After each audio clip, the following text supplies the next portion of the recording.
What's up, guys? I'm Sean from Srkcycles, and I want to tell you 7 reasons why you should not be buying your motorcycle from a motorcycle dealership. Test driving everything and anything with 2 wheels to help you find your next bike. I'm Sean Kerr, and this is Srkcycles. Let's jump into it. Full disclosure, I am a motorcycle dealer. This is not my personal private collection. This is my dealership collection, and these bikes are all for sale. Number 1. If you want the absolute cheapest price, if you want to pay the least amount of money in the initial purchase, you want to go to a private sale. Absolutely. Dealerships have to make money. And this is just used bikes, not new bikes. With new bikes, it's a completely different story. I only sell used. So what's going on is any used bike is ultimately coming from a sale from a private individual. So if a motorcycle dealership has a used motorcycle, it came from a private party. So then they sold it to the dealer. The dealership's marking it up. They're selling it to you. You just have to put yourself in a situation where you buy it from the private party at that price. Now, there's tons of places you can go. You can go to Craigslist. You can go to Facebook Marketplace. There's tons of places you can find people to buy good deals. So if you want the lowest price, that's a good way to do it because dealerships have to make money. Number 2, trust. If you don't trust your salesman, if you don't trust someone who he gets paid when you buy an item, which honestly that's everything, that's all is retail. But if you don't trust that person, you should not be buying the bike from that person. And if you feel like you have more trust and more control in a private party situation where you're going on Craigslist, you're finding people, you talk to them on the phone, you're meeting them. If you like that better, absolutely, you should be buying private. There is a reason that, the stigma is mainly on car salesmen. But there's a reason car salesmen have this stigma about being slimy and you can't trust them. Trust me, I've been in the car industry. I very well know that. Number 3, there are absolutely extra fees. Kind of going back to number 1, if you're looking for the cheapest price and the least amount of fees, you want to buy privately. Now, most dealerships will have freight and prep, and they'll have document fees and all these things. And then on top of that, wherever you go, you have to pay taxes and tags and registration. Now, my dealership personally, all we have is you pay the price of the bike plus taxes and tags and registration as if you were buying from a private individual. Those extra fees, I think they're nonsense, but most dealerships do it, and that's how they pay. They cover their overhead. We have less overhead here because we're not a big fancy storefront.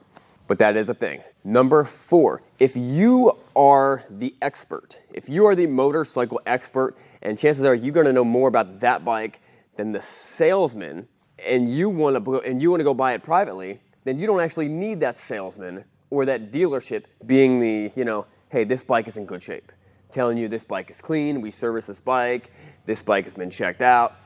You don't need that person there if you are the expert. You can go find one privately and be like, listen to it. You can taste the oil. Oh, that's good. You know what I mean? You could do that stuff, inspect the bike yourself, look at the bike yourself, and know that you're getting a good deal on that bike. Number 5, if you are financing the bike, you will get a much better rate if you're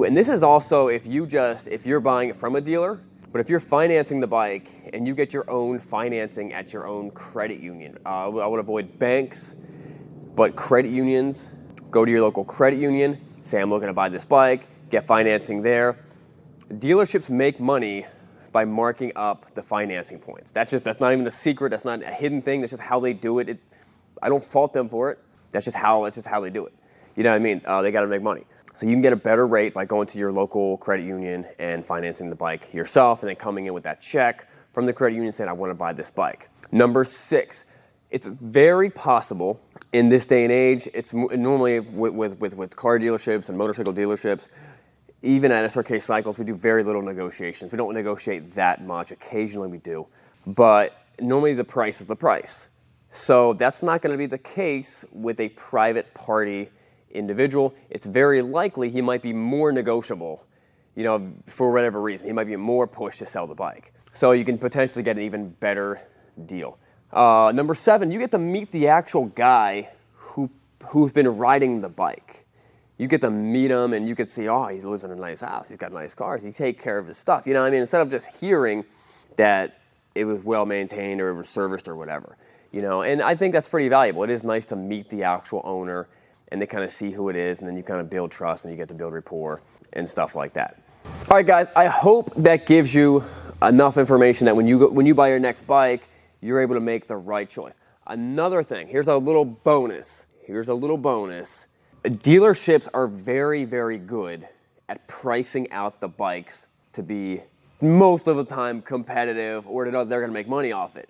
It's very possible that the guy you're buying the bike from, let's say a private individual, has no idea how to price a bike out properly, and he might be starting out way too cheap. And if that's the case, you got to be ready for it and be ready to buy. If you want to look at, we do have some other videos. I'll put them in the link of how to buy and inspect a motorcycle if you're buying privately or just anyone or anywhere. Check those videos out. Don't forget to subscribe. We'll see you guys later. And check out Srkcycles. We do sell bikes. We sell them a little bit differently than everyone else. And we'll see you guys later. I'm going to piss off a lot of people from this video.